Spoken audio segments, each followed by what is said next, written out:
Hello children, कुसुम ma'am की online class में आपका स्वागत है। प्यारे बच्चों, आज हम 5वीं कक्षा के विषय प्रवेश अध्ययन की पाठ्य पुस्तक झरोखा का पाठ 7 खाने से पचाने तक को अच्छी तरह से रीड भी करेंगे और इसमें जितने भी क्वेश्चन आंसर आए हुए हैं उनको लिखना भी सीखेंगे और सभी एक्टिविटीज़ को भी समझेंगे। वीडियो शुरू करने से पहले एक और बात बच्चों, अगर आपको मेरी वीडियो अच्छी लगे तो प्लीज़ इसे लाइक भी करें, अपने दोस्तों के साथ शेयर भी करें।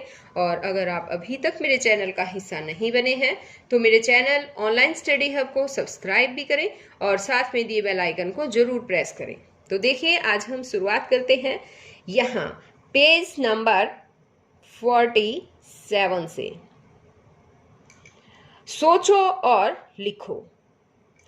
तुम कैसे जान जाते हो कि खाने की कोई चीज अच्छी है या खराब? तो कैसे पता चलता है? हमें पता है बच्चों, उस चीज से उठने वाली गंध से हमें पता चलता है कि कोई खाने की चीज अच्छी है या खराब है। नेक्स्ट क्वेश्चन है कि तुम बिना चखे कैसे पता लगाओगे कि दही बहुत खट्टा है? तो दही का कैसे पता चलेगा? पता है, यदि दही के ऊपर बुलबुले आने लगे तो बिना चखे भी पता चल जाता है कि दही बहुत खट्टी है। मिलकर किया भोजन। अब यहाँ पर देखो, ये हेडिंग है हमारी, मिलकर किया भोजन। यहाँ देखो, इसमें है कि स्कूल में आधी छुट्टी हो गई है, सब बच्चे हाथ धोकर खाना खाने का इंतजार कर रहे हैं। तो बच्चों, आधी छुट्टी हो गई है और छुट्टी में सभी बच्चे हाथ धोकर खाने खाने का इंतजार कर रहे हैं। और उस पर ये लड़का कहता है कि बहुत जोर की भूख लगी है, भूख के मारे मेरे पेट में बल पड़ रहे हैं। इस बात पर ये लड़की कहती है कि मेरे पेट में अजीब सी आवाज हो रही है। और अब ये लड़का कहता है, मुझे तो ऐसे लग रहा है जैसे पेट में चूहे कूद रहे हों। और ये लड़की कहती है, मुझे तो भूख लगने पर थकावट महसूस होती है। तो बच्चों, आप मुझे बताओ, जब आपको भूख लगती है तो आपके साथ क्या होता है? हाँ, पेट में आवाज भी आती है ना? और ऐसा ही लगता है जैसे कि पेट में भूखे चूहे दौड़ रहे हों और हमारे शरीर में हमें थकावट भी फील होती है ना? अब आगे है, खाना परोसने वाली विमला ताई आ गई। उसने सबको खाना परोसा। खीर देखकर सलीम के मुंह में पानी आ गया। वह जल्दी जल्दी खाने लगा। यह देखकर जसप्रीत बोला, इतनी भी क्या जल्दी है? खाना हमेशा चबाकर खाना चाहिए। अध्यापिका यह सब सुन रही थी। उन्होंने कहा, जसप्रीत बिल्कुल ठीक कह रहा है। भोजन को चबाकर खाने से उसमें लार मिल जाती है। सलीम ने पूछा, मैडम लार क्या होती है? अध्यापिका ने बताया, यह मुंह में निकलने वाला एक पाचक रस है जो भोजन को नर्म, गीला और पाचन योग्य बनाता है। राहुल ने पूछा, वह कैसे मैडम? अध्यापिका ने बताया, भोजन का कुछ भाग मुंह में चबाने से लार में मिल जाता है और पच जाता है। तो अब मुझे बताओ बच्चों, आपको भी पता है ना लार क्या होती है? हाँ, हमारे मुंह में लार आती है ना? या जब भी हम कुछ खाने की स्वादिष्ट सी अपनी मनपसंद चीजें देखते हैं तो देखकर मुंह में लार टपकने लगती होगी, है ना बच्चों? जो मुंह में लार आती है वो एक पाचक रस होता है।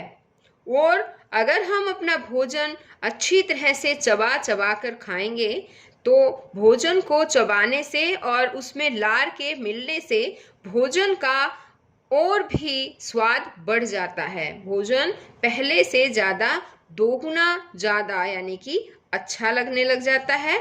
तो बच्चों, हमें भोजन हमेशा चबा चबा कर खाना चाहिए।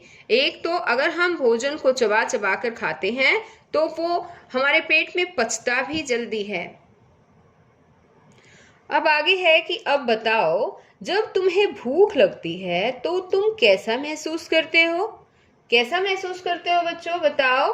हाँ, जब भूख लगती है तो शरीर ढीला पड़ जाता है, थकान महसूस होती है ना? और ऐसा मन करता है कि खाने की कोई भी चीज फटाफट आ जाए और हम उसको खा लें, है ना बच्चों? ऐसा ही करता होगा ना आपका भी मन? अब आगे है सोचो और लिखो। ऐसी 5 चीजों के नाम लिखो जिन्हें देखने, सूंघने या उनके नाम सुनकर तुम्हारे मुंह में पानी आ जाता है। तो ऐसी 5 चीजों के नाम यहाँ पर लिखने हैं बच्चों, देखकर, सूंघकर, नाम सुनकर। तो बताओ। यहाँ पर आपको अपनी मनपसंद चीज लिखनी है बच्चों, जैसे कि अब मैं लिख देती हूँ यहाँ पर आइसक्रीम। और इसको बताओ, देखकर आता है? हाँ, आइसक्रीम को देखकर ही मुंह में पानी आ जाता है ना? और नाम सुनकर भी आ जाता है क्या? तो फिर वहां पर भी हाँ लिखोगे अगर ऐसा है तो। और जैसे कि है मैगी, मैगी बच्चों को बहुत पसंद होती है ना? मैगी को देखकर भी आ जाता है, मैगी की स्मेल भी सूंघ लेते होंगे आप, है ना, कि घर में आज मैगी बनी है, और उसका नाम सुनकर भी आपके मुंह में पानी आ जाता होगा। इसी तरह से और भी कोई चीज है बच्चों, जैसे कि कोई बर्फी है, लड्डू है, जो भी खाने की चीज है, अगर उसकर देख कर या सूंघ कर तो उसी में आप हाँ लिखेंगे। अगर देख कर आता है तो हाँ, सूंघ कर है तो हाँ, नाम सुनकर अगर आपके मुंह में पानी आता है तो हाँ। इस तरह से ये तालिका आपको खुद ही पूरी करनी है बच्चों। आगे है, ऐसा करो, एक रोटी के 2 टुकड़े करो, एक टुकड़े को 10-12 बार चबाओ, दूसरे टुकड़े को 30 से 32 बार चबाओ। अब ध्यान से देखो बच्चों, एक टुकड़े को तो 10 से 12 बार चबाया गया है, लेकिन एक टुकड़े को 30 से 32 बार चबाया गया है। अब इसने कहा है कि कौन सा टुकड़ा मुंह में अधिक गीला प्रतीत हुआ? कौन सा होगा? ये दूसरे वाला ही प्रतीत होगा, है ना? कौन सा? यानी कि जो 30 से 32 बार चबाया गया है वो टुकड़ा ज्यादा गीला लगेगा, प्रतीत होगा। और किस टुकड़े को निगलना ज्यादा आसान था? बताओ। 30 से 32 बार चबाए हुए टुकड़े को ही निगलना जो है वो ज्यादा आसान था। आगे, अधिक बार चबाने से रोटी के स्वाद में क्या परिवर्तन महसूस हुआ होगा? क्या परिवर्तन हुआ बताओ? हाँ, अधिक बार चबाने से मुंह में लार बन जाती है और भोजन अधिक स्वादिष्ट लगता है। तो अब देखो हम कैसे लिखेंगे इसको, कि अधिक बार चबाने से मुंह में लार बन जाती है और भोजन का स्वाद अधिक आता है। अब आगे है, रोटी के साथ किया गया यह प्रयोग अंकुरित मूंग, उबले हुए चने और गेहूं से भी करो। स्वाद में आए परिवर्तन को कॉपी में लिखो। तो बच्चों, ये काम आपको खुद करके देखना है। आपको मूंग है या उबले हुए चने हैं या अंकुरित मूंग है या फिर गेहूं है उबला हुआ, तो उसका आपको देखना है कि बार बार अधिक बार चबाना है आपको, और फिर देखना है कि जो स्वाद है, जो अभी मैंने बताया कि ज़्यादा से ज़्यादा हमें भोजन चबाएंगे उतना ही स्वाद बढ़ेगा। तो अब आपको ये खुद देखना है क्या ऐसा होता है, ये बिल्कुल सही बात है या नहीं है। तो ये काम आपको खुद करना है बच्चों। आगे, रोटी को अधिक बार चबाने से यह लार से मिलकर पाचन क्रिया द्वारा शर्करा में बदल जाती है, इसलिए यह थोड़ी मीठी लगने लगती है। अब आपको पता चल गया बच्चों कि ज्यादा अगर चबा चबा कर खाएंगे तो मीठी रोटियां कैसी लगती हैं, मीठा खाना कैसे लगता है। हाँ, रोटी को अगर हम बार बार चबाते हैं तो उसमें लार मिलने से हमारी पाचन क्रिया के द्वारा ही शर्करा में जो है वो भोजन हमारा बदल जाता है और इसलिए ये भोजन हमें मीठा लगने लगता है। आगे है पेट की बात। अध्यापिका ने कहा, तुमने अक्सर अपने माता पिता को यह कहते सुना होगा, भरपेट खाओ। जब हम भोजन को निगलते हैं तो वह कहाँ जाता है? तो बताओ बच्चों, आपके मम्मी पापा कहते होंगे ना कि भरपेट भोजन खाओ, भरपेट भोजन खाओ। तो अब मुझे ये बताओ कि जब हम भोजन को निगल जाते हैं तो निगलने के बाद भोजन जाता कहाँ है, पता है आपको? आगे अब मैं बताऊंगी आपको, पहले ये पढ़ लेते हैं एक बार। सलीम बोला, हमारे पेट में। पिंकी को यह जानकारी बहुत रुचिकर लगी। उसने पूछा, मैडम, हमारा भोजन पेट तक कैसे जाता है? अध्यापिका ने बताया, भोजन मुंह से भोजन नली के द्वारा पेट आमाशय तक पहुंचता है। पेट यानी कि आमाशय। रोटी, सब्जी, अंडे, फल आदि सभी पेट में जाकर छोटे छोटे टुकड़ों में बदल जाते हैं और पाचक रसों के साथ मिलकर पच जाते हैं। पचा हुआ भोजन आमाशय से आंत में जाता है। अब आगे है कि ऐसा करो। शरीर में खाना कहाँ कहाँ से जाता है, चित्र में उसका रास्ता दर्शाओ। तो यहाँ पर देखो बच्चों, अब आपको ये बात क्लियर हो जाएगी कि भोजन किस तरह से हमारे पेट में जाकर भोजन कैसे पचता है। ठीक है, तो अब इस पिक्चर को ध्यान से देखो। ये देखो, ये एक मानव शरीर है ना? और यहाँ ये है हमारा मुंह, और भोजन हम अपने मुंह में डालते हैं और यहाँ पर दांतों के द्वारा अच्छी तरह से इसको चबाया जाता है। चबाने के बाद भोजन नली है, ये इसका नाम है ये भोजन नली। तो भोजन जो है वो इस नली में से यहाँ तक हमारे आमाशय तक आता है। इस आमाशय में आने के बाद भोजन हमारी छोटी आंत में, आंत जो है वो दो तरह की होती है, एक छोटी आंत और एक होती है बड़ी आंत। ये वाली है बड़ी आंत। ठीक है, जो ये रेड रेड दिख रही है आपको, ये छोटी आंत है। आमाशय से सीधा भोजन हमारी छोटी आंत में जाता है। फिर छोटी आंत से भोजन बड़ी आंत, जो ये येलो कलर में दिख रही है, ये बड़ी आंत है, और बड़ी आंत में भोजन जाता है और इस तरह से भोजन की जो है पचने की प्रक्रिया पूरी होती है। अब आगे है कि पता करो, मुंह और पेट के अलावा पाचक रस और कहाँ होते हैं? तो अब मुझे बताओ बच्चों, मुंह और पेट के अलावा भी पाचक रस होते हैं? हाँ, होते हैं। कहाँ पर होते हैं बताओ? पता है आपको? ये हमारी ग्रंथियों में होते हैं। यहाँ मुंह और पेट के अलावा पाचक रस और कहाँ की जगह हम यहाँ लिख सकते हैं? ग्रंथियों में। ठीक है, ऐसे ग्रंथियों में होते हैं। आगे, दूध पीने के कुछ समय बाद जब बच्चा दूध निकाल देता है तो वह दही के समान क्यों दिखता है? कई बार ऐसा होता है ना बच्चों, आपके भी छोटे भाई बहन होंगे और आपने देखा भी होगा कि जब आपकी मम्मी उनको दूध पिलाती है और पिलाने के बाद बच्चे के मुंह से थोड़ी देर में ही दही की तरह कुछ बाहर निकलता है। देखा है ना?